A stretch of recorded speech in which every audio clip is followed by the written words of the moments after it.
Good afternoon. I am Raquel Castro, and I welcome you to this roundtable about sound and ecology. I have the huge pleasure to share this conversation with Nuno, Margarida Mendes, and Chris Watson remotely in his home, I think. So I will start to do a very short introduction about the three guests, and then launch a few triggers for us to converse a little bit about this huge topic and sensitive topic about sound and ecology. So Margarida Mendes is a researcher and a curator exploring the overlap between cybernetics, ecology, and experimental film. She investigates the dynamic transformations of the environment, and her curatorial work was presented across the world. She is also a consultant for different environmental NGOs working on deep sea mining, and is currently pursuing a PhD at the Goldsmith University related to the effects of noise in the ocean. And Margarida will talk a little bit further about this. Nuno, here at my left, she is an artist and a publisher whose work addresses both the oral and the visual in the form of events, installations, and printed matter. He performed and presented worldwide also. So acoustic and resonance are topics that are particularly relevant in his work, as well as specificities of place, which he embodies in his different pieces. Chris Watson is one of the world's leading recordists of wildlife and natural phenomena. As a field sound engineer, his name is a reference to anyone working, thinking, or who are just curious about sound and field recording, nature, and ecology. He was a founding member of the experimental music group Cabaret Voltaire in the 70s, where he started using tape loops and field recordings, what makes him also a pioneer in this field. He became a sound recordist for BBC and often presents his recordings in different releases and immersive sound installations. So we are now, I first would like also to congratulate SEMIBREVE for its 10th edition on this very peculiar year of 2020, which is probably the strangest year we have lived in our lives. And it's obviously a topic that we could start to approach because we've been facing an epidemics with different stages. So in the beginning we had a very heavy kind of quarantine, and cities became empty, and with this emptiness of streets and cities, obviously the sound environment was completely and deeply transformed. So we could say that there was a very ecological effect of the virus in the world, but obviously it's not the kind of revolution that we need. So I would start by Chris in his home. I would like to know, I know that Chris has been searching for remote places where human sounds are mostly unheard, ideally. So I would imagine, Chris, that you had a kind of, maybe I would say a little pleasure in this silence, and I would like to know your opinion about the way this virus and this epidemic situation probably changed our own perception and the way we are listening to our places. Thank you, Raquel, and hello. It's good to see and hear you. I'm sorry I can't be with you over there. That's a really good question, and one that had a profound effect on myself, sort of psychologically, and my work. I mean, as you know, I'm used to traveling a lot, as you are, and prior to the lockdown here in Britain, I'd been in Baja California, off the coast of Mexico, in the Sea of Cortez, trying to record the songs of the largest and loudest animal which has ever lived, which is the blue whale. And for one of the first times, I spent a week out on the water and was in very close proximity to blue whales, but never heard them once. I failed to make any recordings. I came back and over here almost immediately went into lockdown. And so I was stopped from traveling and started to turn my microphones inwards or to my location. I live in suburban Newcastle upon Tyne, and Maggie and I have a back garden, which is really quite a wilderness because we're away so often. So it's rather like a wildlife garden. So I started putting microphones out there, and the lockdown occurred at the same time as the dawn chorus in our latitudes, 55 degrees north. So I was starting to record the flourishing bird song, first of all resident birds and then migrant birds. And I started to hear some remarkable things.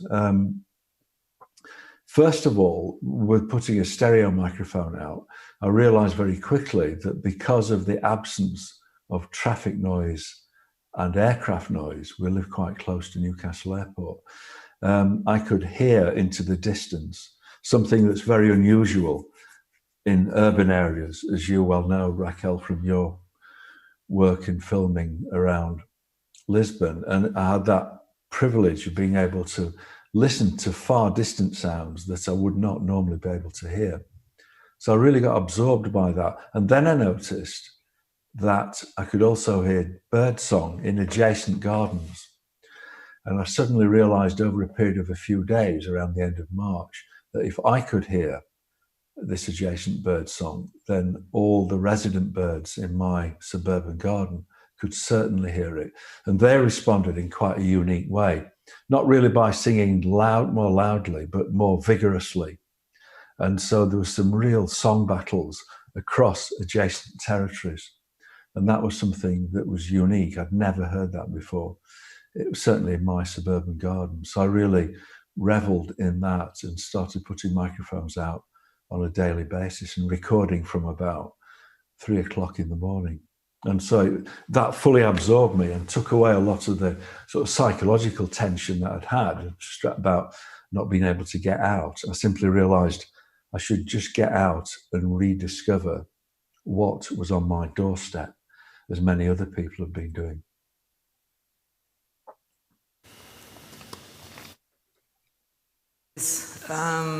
Yes, I could imagine that you've been recording and, new acoustic horizons have arrived for everyone. Margarida, I was very curious about, we can speak about the oceans afterwards, but I was very curious with your exhibition, your latest exhibition, Plant Revolution, where you stated in the editorial text that the exhibition closed in February. So you stated in the editorial, in a not so distant future, plants will take over the industrialized planet Earth. And then in the end, what will these plants think when they look back and reflect on how we relate to them? And what can we now learn from plants at this time of planetary crisis? Obviously, you were speaking about climate crisis and many other crises, but I was wondering if you have arrived to any conclusion about this. Well, that's a question I'm not ready to answer, but I wrote it as a provocation. So the exhibition started from this science fiction premise that plants would look back at us and analyze how our relationship of possession and extraction and subalternization towards non-humans would have been throughout time. So the exhibition looked at plants and non-humans as infrastructures that were used, but then how we also became the infrastructure of plants through the psychedelic moment. There's a reversal of the lens. And then we go towards more kind of conscious forms of eco-literacy, towards soil pedagogies. But it's a very particular discursive field of work that I try to do on my curatorial and activist practice, which is between arts and technology and science. But I guess I've always been interested in how we relate towards non-humans and what kind of technologies of mediation are able to open the grounds for I'm not going to say dialogue because we're not on linguistics, but for sharing forms of sensing and learning from these spaces. I go back, of course, to biofeedback and traditions from the 60s, 70s, kinds of experiments that also Claudia Martin, that you've worked with, that does sonifications from plants, goes back to. So there's already like a series of decades of experiments of looking towards forms of non-human sensing and thinking how we can relate in terms of practice and politics to that moment. What have I learned from this moment of gap and of intermission? Maybe the fact that when we look at the oceans, particularly when I have conversations with biologists, we talk about a concept called shifting baselines. So how baselines of oceanographic noise data, for example, how they're already made from an already polluted, scenario. So this moment of intermission makes us think where we speak from and what kind of baselines are around us and how we constitute our perception of the world and our politics and our understandings of sensing and towards these different scales and ranges. Maybe this was an abstract answer, but it just made me look differently.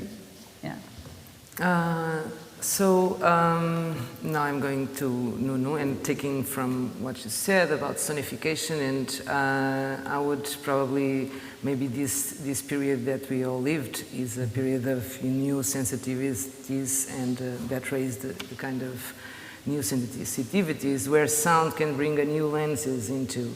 And so in many fields, sonification has been used to bring this new perspective or other perspectives.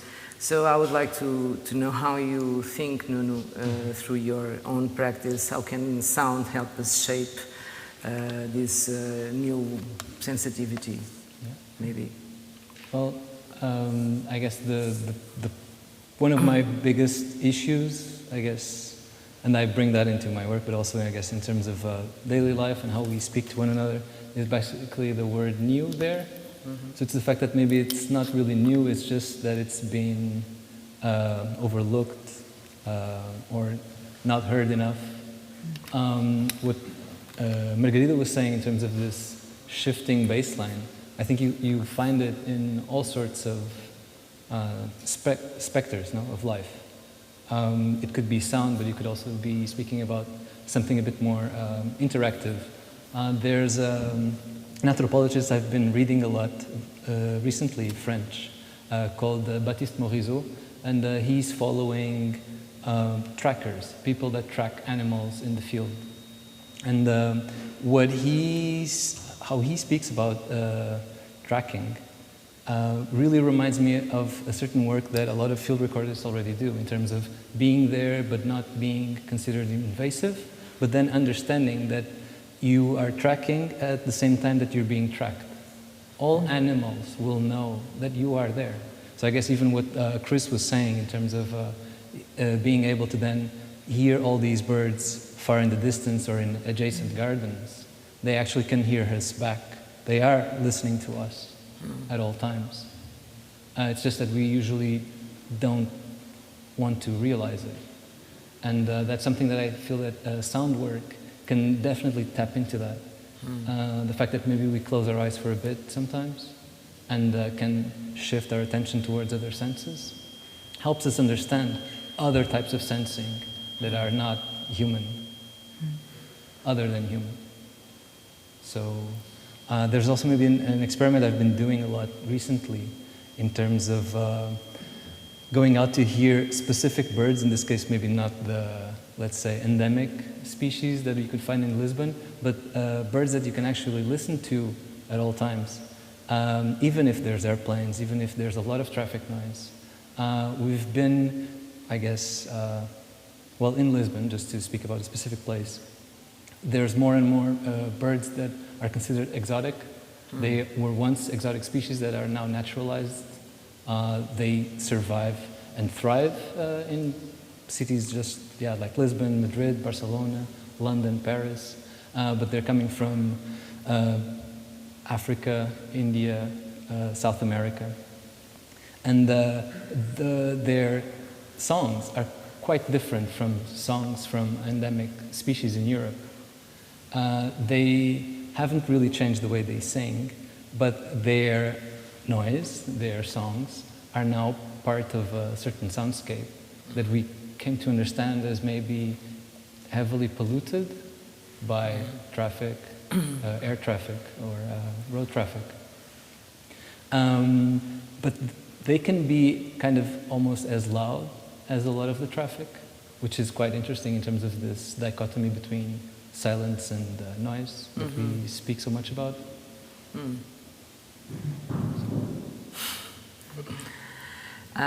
Thank you, Nuno.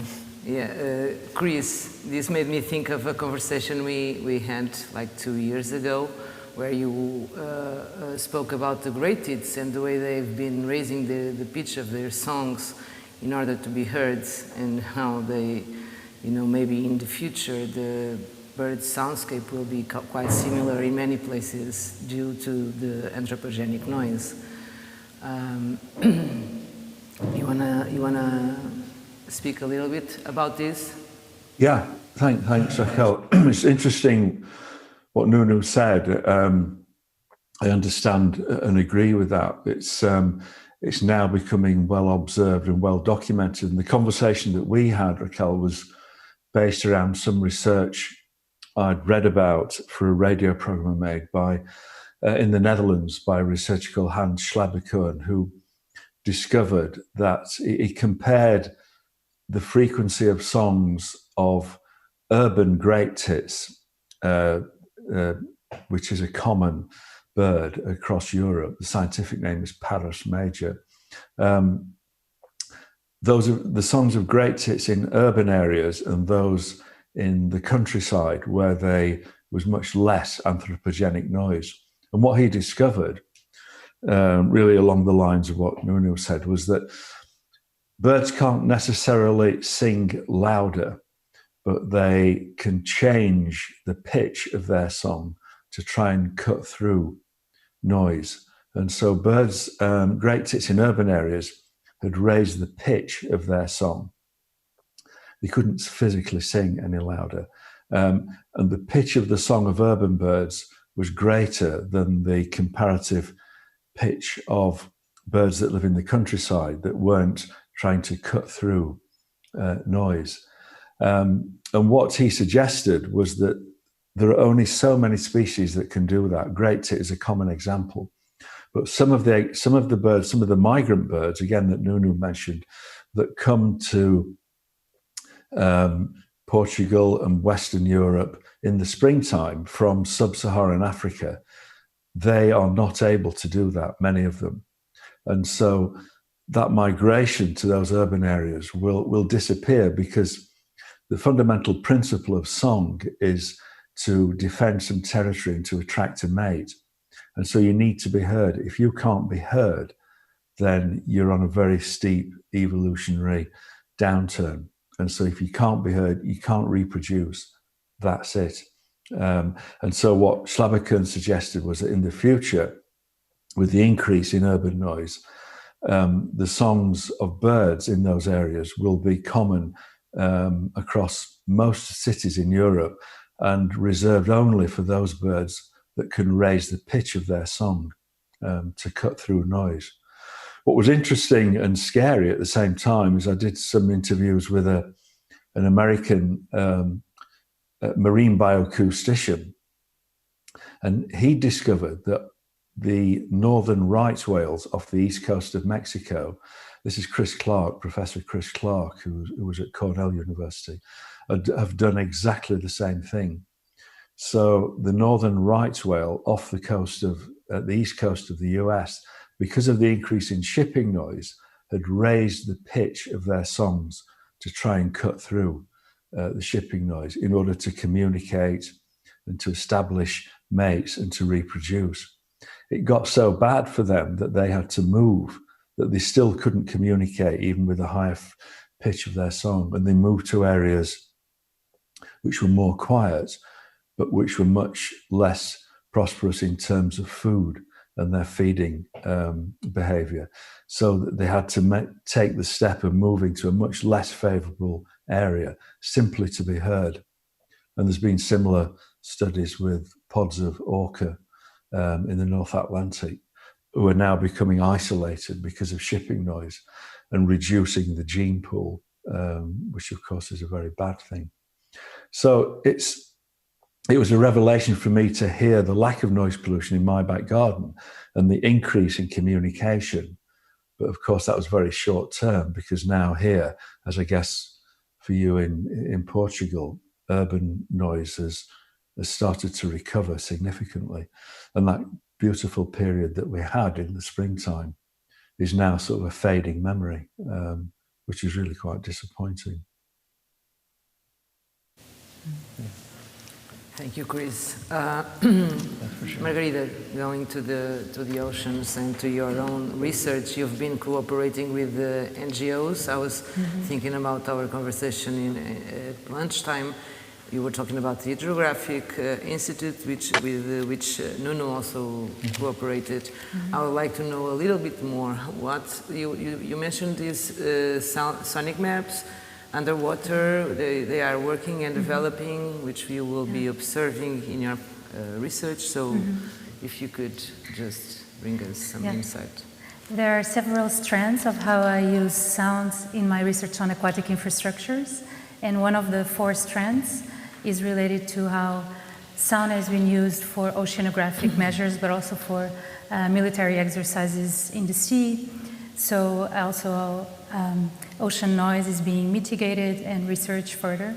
And there's this program, this project called JONAS, which is a joint initiative from Western Europe, different countries from Portugal to Ireland, France, and a couple of others that are going to do the first sound maps over 2 years along the Western Europe coast. So I will be an observer of the project, and I invited Nuno to be my assistant, so we can go in the Navy boats and set the first hydrophone arrays. So I will be looking at how they are applying different measures for studying. For example, they will study how the noise impacts on ocean will affect the intervention of wind turbines, or how this will be also implicated in aquaculture. So different activities related with blue economy. We all know that there's a big shift globally towards an investment on ocean economies. And we've been looking at shipping as well for a while, but there's still no comprehensive sound maps. And something I was telling you is that this project from Instituto Hidrográfico, which is a half military, half civilian institute, is quite interesting, but it still only looks at the European side of ocean politics, so we still don't have an Atlantic cooperation. And we do know that sound travels 5 times faster on water, and it's multidirectional, so it really implicates migration of species in a series of activities over many levels.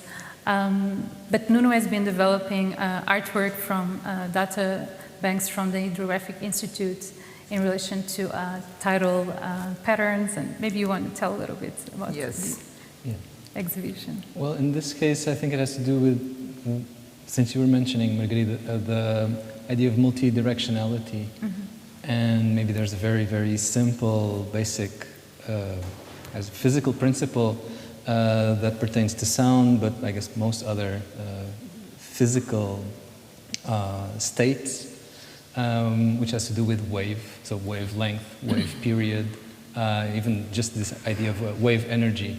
And I guess, well, being also quite inspired by another anthropologist, Stefan Helmrich, that I guess you probably all have heard about, and that he has been studying also acousticians and other scientists in the way that they are, I guess, investigating and describing the oceans. He has this beautiful piece on what is a wave, and kind of like going to that and back to sound. I was trying to think of,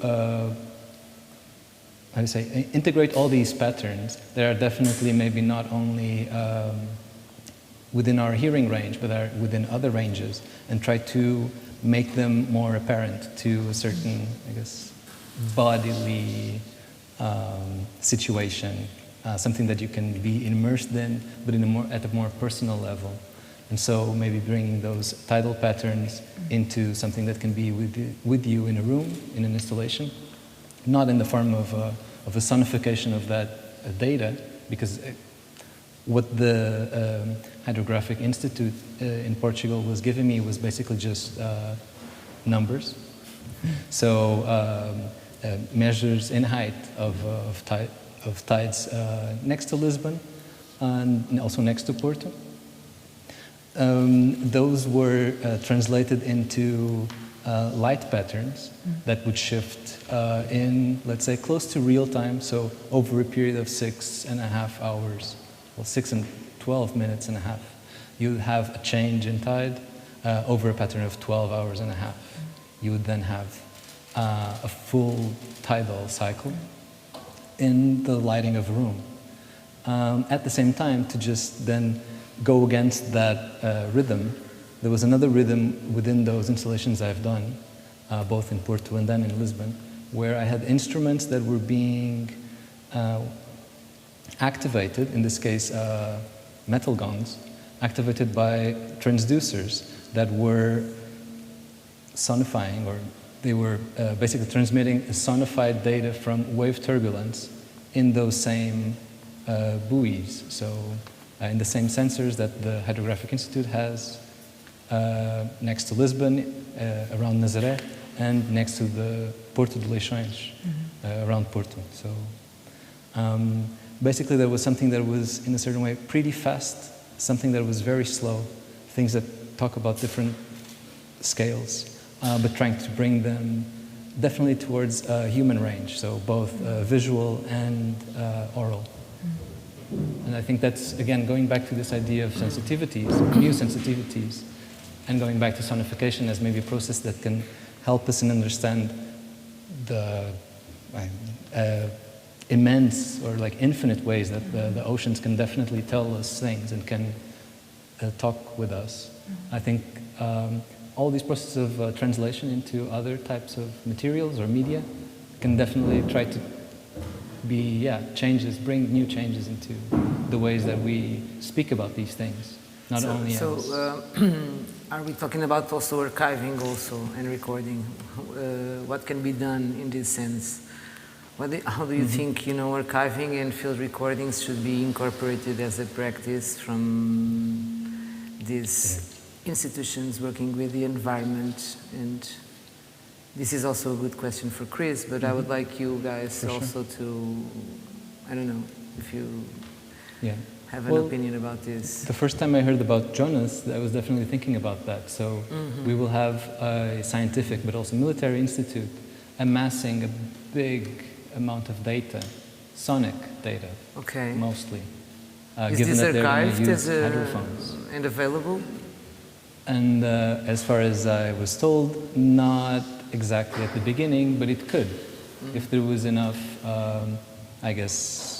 interest from, civil society in a way, or from NGOs, from people that would definitely like to investigate further that same data, yes.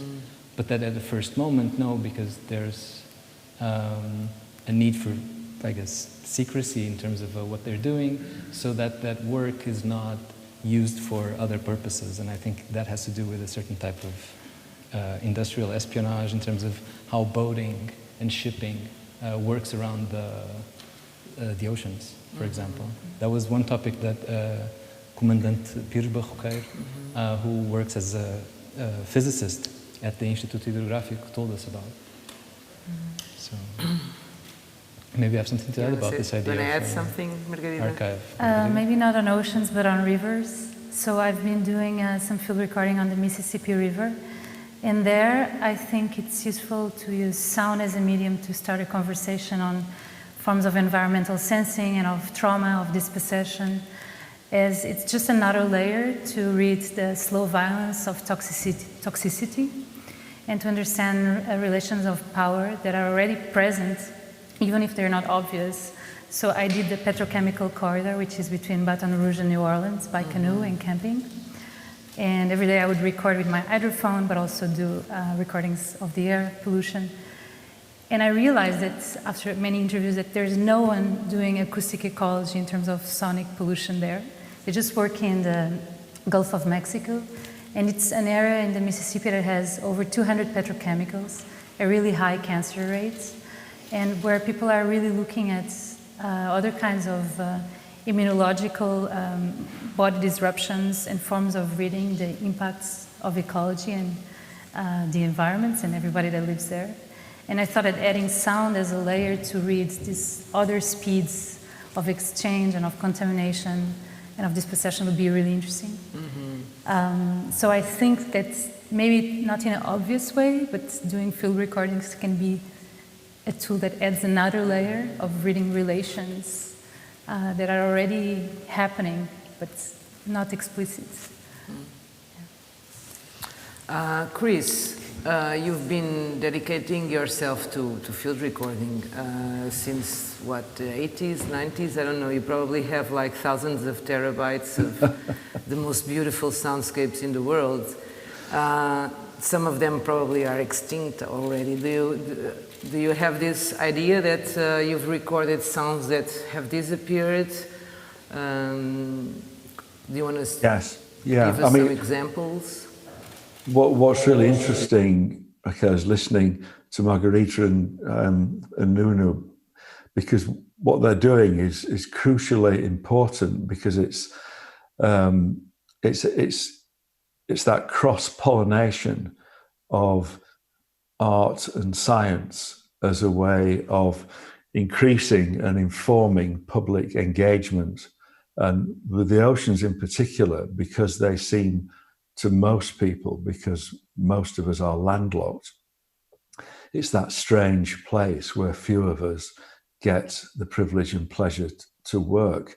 And I think some of those projects that we just described, both on the Mississippi and this the work with interpreting tidal movements, is crucial, because it helps people, or it gets people interested and engaged in something that's artistically valid, but is also crucial scientific importance. And that's what I really like about the work a lot of us are doing with sound, is that there's that direct connection, and it serves not only an artistic purpose, but a very useful purpose in engaging with people. I mean, going back to your previous question about archiving, I think one of the most interesting aspects of that I first came across, this was some years ago, is the monitoring of sound on the Great Barrier Reef in Australia, which we all know is being badly damaged and is deteriorating. But I really like this notion of what some scientists were doing, in that they were fixing hydrophones in place and recording the sound of a reef over many years. So they had the signature sound of a coral reef from, let's say, 10, 15 years ago, which they could then compare and contrast over time as the reef became bleached and started to decline. So they were using sound and acoustics as a way of environmental monitoring, which some of the audio tools that have been developed at the moment are helping people do that on land as well. So I thought that was a really interesting way, and again, a way of getting people engaged with what was happening in a place that many of them will never get the privilege to go to. As regards recording disappearing sounds, I mean, we've all done that. I remember, your film Soundwalker, some of the sounds in the some of the then traffic-free parts of Lisbon. It's crucially important that those places are not only recorded and documented, so we can listen and we have a reference, rather like the coral reef, for the future. Imagine if we had sound recordings going back a century or more, how we could tune in and listen to those places. That's why it's been important now, during this period of lockdown in particular, where we've had these very special soundscapes and sound stages, that many people have been out recording them and started to listen and engage with the environment in a way that's perhaps informed them about, in future, how they'd want to live their lives in terms of the soundscape that they'd like to be part of, rather than putting up with the dreadful noise pollution that many of us do. I've had, as you said, I've had the privilege of recording sounds that have now disappeared into history. And probably the most graphic example was some years ago I worked on a series with David Attenborough called Life in Cold Blood, which was about amphibians around the world. And we went to Panama to film the golden frog, which is or was the national animal of Panama. And that frog became extinct during the process of the filmmaking because of industrial developments further up the river on the mountains, which polluted the streams which the golden frog lived in. And that was an animal that could actually, because it had evolved to live in very noisy rivers, communicated visually. It had this really sort of cute wave of one of its paws in which it would signal, its pads signal to other animals, to other golden frogs across the river. So it actually didn't vocalize because of the way it had evolved to live in these very noisy river environments. But sadly, that animal, by the time the series went out, that animal was extinct in the wild. I think there was some kept in captivity. So, I mean, they're very particular examples. And species tend to highlight those concerns, but the main concern is what happens to the habitat and the soundscape overall, I think. Thank you, Chris. You've been, I also agree with Chris. I mean, using all this technology and new insights and, sound recording and sonification and all the techniques into scientific, ecological approaches into the world we're living in is probably helping a lot in many ways.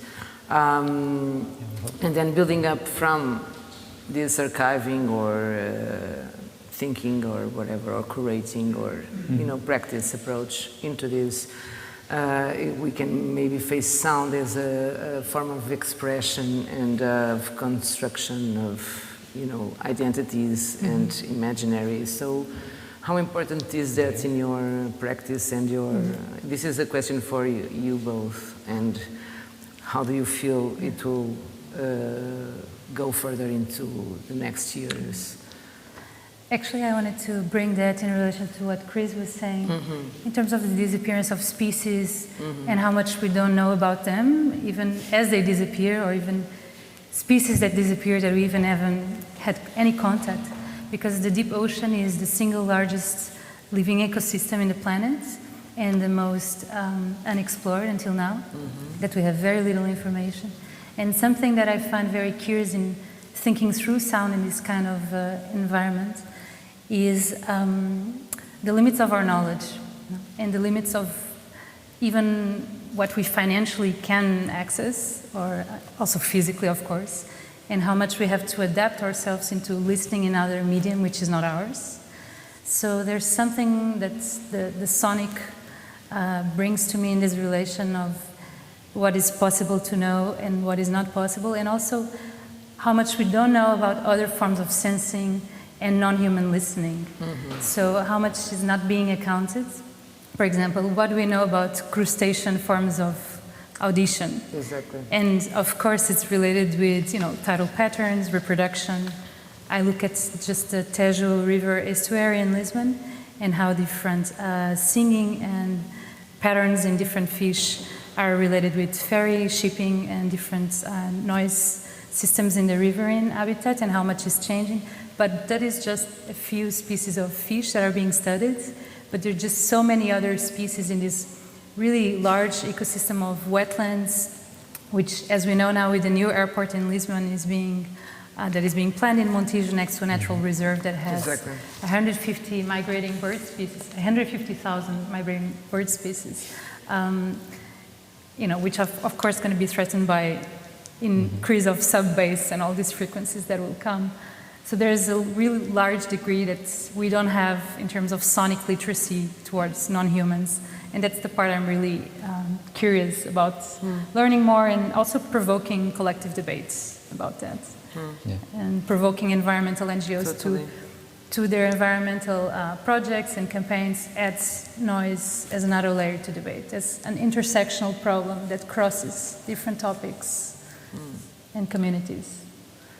So in a way, I mean, listening is probably one part of the solution or a big tool that we can. So why is not this being taught in schools? And how do you think this would be important? You know, this is one. Yeah. How do you teach to listen, for example? Yeah. That's a great question. I don't know if you actually can, I guess. Well, there's a few, and I've been using that, I think, well, learning that also from exactly, especially people from, like Chris, or other people that were definitely crossing the path between just doing work of actually going out, being able to listen to all of these other places that I guess a lot of people would not have access to, except if you already live there, if your life leads you there, and how that could always be involved in a situation where you're outside of that space, outside of that place, but bringing in. And so this whole curiosity about a different way of practicing, I guess, certain type of, and forgive me for the kind of like tourism, for example, so to speak. This idea that who has access to this or to that. Then, and to go back to this idea of the listening under lockdown, there's all these exercises that are very much personal, and I think that they should definitely be part of a certain type of sonic pedagogy, or even just pedagogy in general, where the sonic could then definitely be part of that.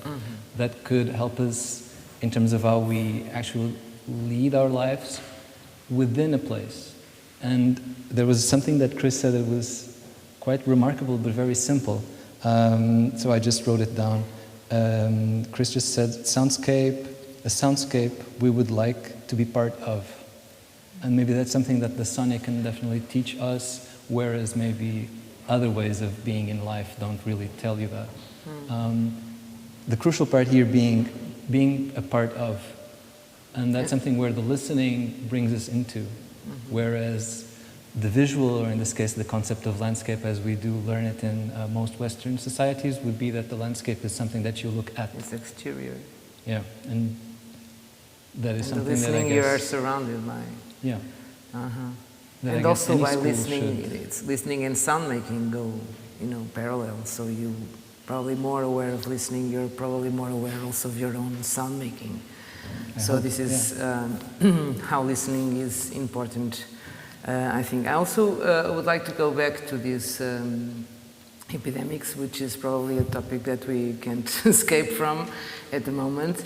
And I've been thinking a lot about how this have put into, the front, the ground, the unbalanced, economic imbalance, inequalities, and all this. So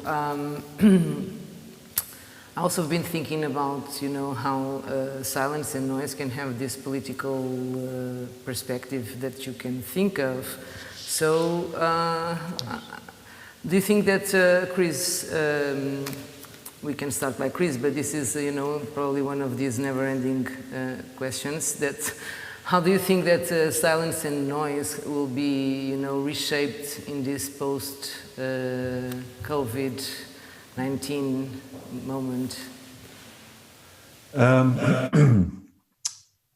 Well, I wish I knew. I've got my ambitions for the future, but I'm not sure how realistic they are in the current situation. I mean, first of all, I would suggest that we don't have the vocabulary for a lot of the terms that we're talking about. I mean, Raquel, you just mentioned silence and noise. Silence is often confused with quietness, and silence is really quite, for me anyway, it's quite an extreme form of sensory deprivation. I've only experienced it in anechoic chambers. But quietness and a sort of tranquility or stillness, call it whatever, was the thing that we all had the opportunity to experience when we were in our various lockdown areas. And what was remarkable was that the response or the contact that I had from people, organizations, radio stations, television companies. Everybody started to listen because their usual environment, and most people, let's face it, who live in urban areas, are plagued day and night with noise pollution. One reason, I suspect, why we end up pushing iPod earbuds into our ears, not to listen to music, but to escape from the noise that surrounds us most of the time. But people were given the chance to take their earbuds out and engage with their environment in, for what many people, I think, was a unique way. And the reporter back on it, I was asked to do several radio pieces and stuff on television. Even the Canadian Broadcasting Organisation got in touch with me and asked me to comment and reflect upon this. I had radio producers in London who were normally totally immersed in London traffic and noise pollution, who suddenly started to hear the blackbirds in their local street in Hackney. So people started to listen, they engaged with it very quickly.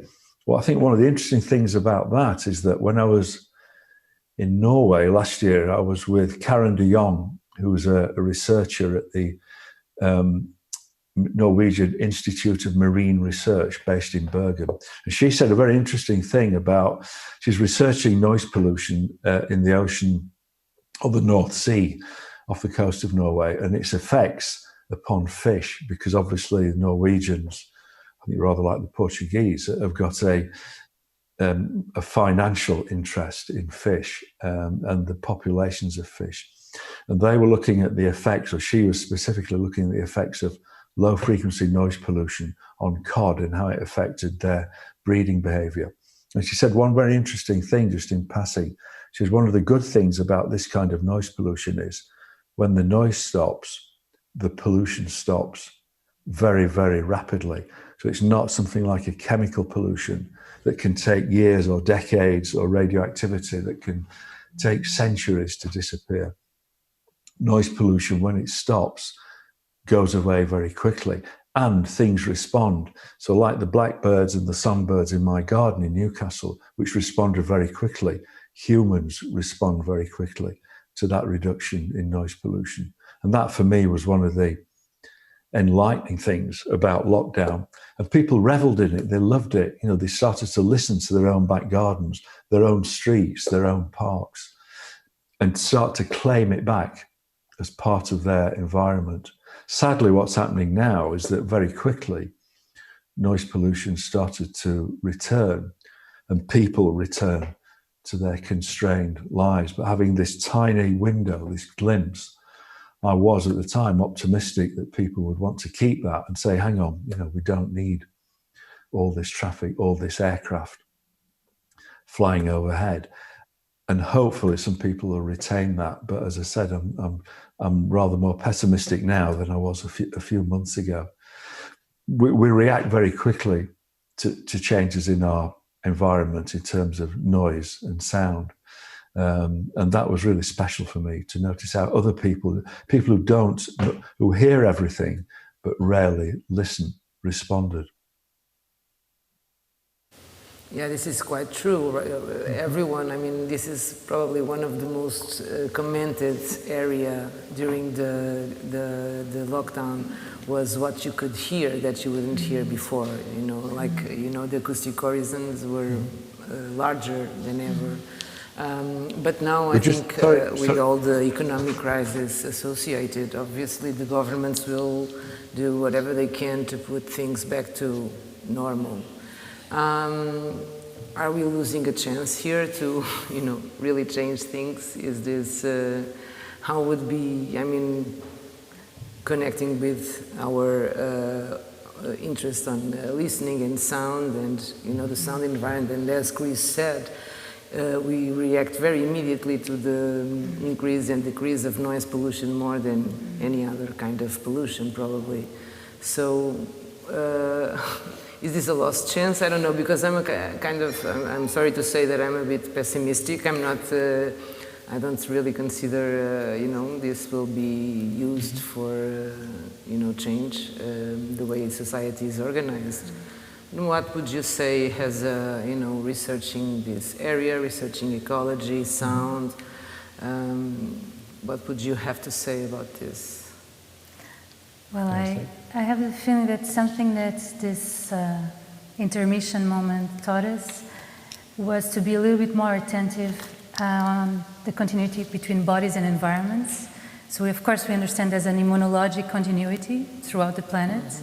And Achille Mbembe in his text, The Universal Right to Breathe, speaks of it on an interscalar way that comes from our lungs to the Amazon lungs of the planet. So there's something in understanding this traveling of something through scales, through bodies and environments that became a reality. As we know, we were so dependent on our breath. And maybe we became a little bit more aware, due to the silence in the cities and in the planet, of a sonic continuum or a vibrational continuum. And I think that when it comes to change, these things take education and generations, and they're quite ideologic, and they take long-lasting activism. But if many of us had this kind of grounding, sensational and sensorial moments that kind of made us think through, even my neighbors and the soundscapes of the water grids in Lisbon, everything became so more present in our dialogues that I think there will be remnants that will maybe not be, consequent right now, because we are just kind of covering fires. I don't know if this is said in English, tapar fogos. And trying to, burning out fires, something like this. Setting fires. So in terms of a sonic politics, because it's acting on a other dimension, non-visible, and sometimes its ripple effects are, outside our range. It will take longer, but something was done in terms of a literacy that stayed, I think. Yes, yeah. I don't know, Nuno. What do you think, Nuno?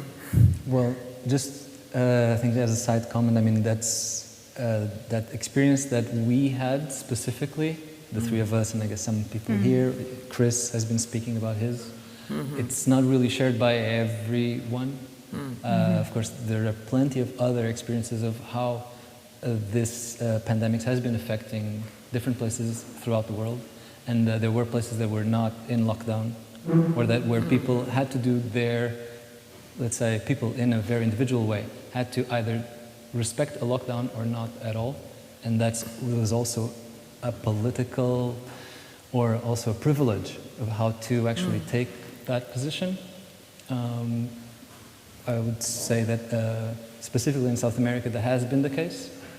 In North America that was also kind of the case, at least in the US. So there are several different aspects of how that moment was lived. There's definitely this aspect of a certain interval, I guess, in Europe at least, because there was also a ripple effect of how governments were acting according to how the spread of the virus was going and how they saw other governments reacting. But that was not the case, for example, in the US, where, for example, during that intermission where people voluntarily did their own ways of trying to go into lockdown or to keep safe during a pandemic, there was also a moment of extreme social unrest, given all the problems, or the endemic problems of social injustice, systemic racism, and so on. There, for example, I feel that the certain politics of noise was very important, to go out and actually make a lot of noise collectively was very important. And I guess also that definitely ties together with what Chris was saying. Silence is a very loaded word. Exactly. And noise can be as well in a certain way. In this case, I feel that that noise was especially apparent for then those who had the privilege to actually be in their places safe, and that reverberated again with Europe. It reverberated with other places in the world. And there was a very eye-opening or ear-opening moment where a certain type of interval made it much more apparent that other things were happening, which mirrors the masking effects that noise pollution in urban areas has towards what happens in the non-human life, or what happens to non-human life in those urban areas. So there was no noise to mask that anymore, in this case, or maybe to use a better word, there was no silence masking those injustices, and that noise could finally rise. So, I don't know, I think I'm also a pessimist to begin with, but I do feel that it's important to be pessimist now so that we can actually act on it. Because I don't think that, the ambitions for the future, just like Chris said, I think we should have some that will lead us towards that this interval is not only an interval, but that we can actually use it. As a learning experience at least. And keep it with us. Okay, so we are coming to the end of the conversation. I don't know if the audience wants to put some questions. We can. You have 3 questions from the web, okay? Questão? Desculpa.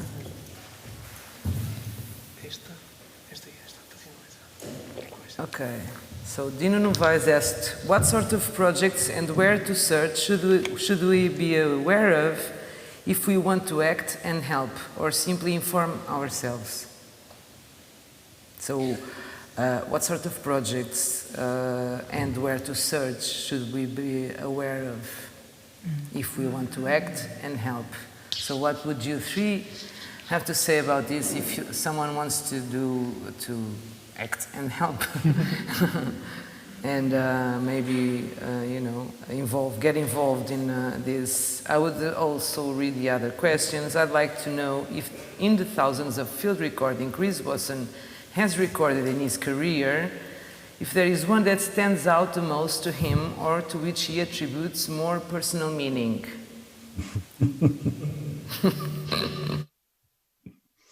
And another question, maybe I stop.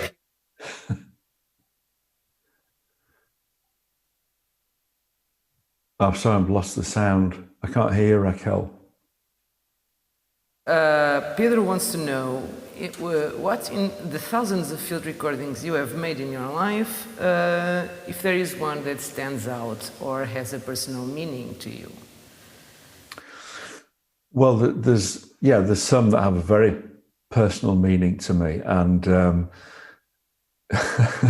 they're sort of wildlife, because I've got recordings of my children as they were growing up from when they were very young, and they're very precious to me because I used to take them away with me when I was traveling a lot to very remote places, and I'd use them on my phone as a wake-up call. The laughter of my children is one of the most precious things I've ever recorded. I don't tend to have favourites amongst the rest of the animal world. I tend to focus on what I'm doing at the moment, and my favourite will be whatever I'm doing at the moment. Yesterday I was recording in Kielder Forest, and I was trying to record owls, tawny owls, and so I was completely sort of psyched up to get into the sort of tawny owl acoustic environment of woodlands at sunset.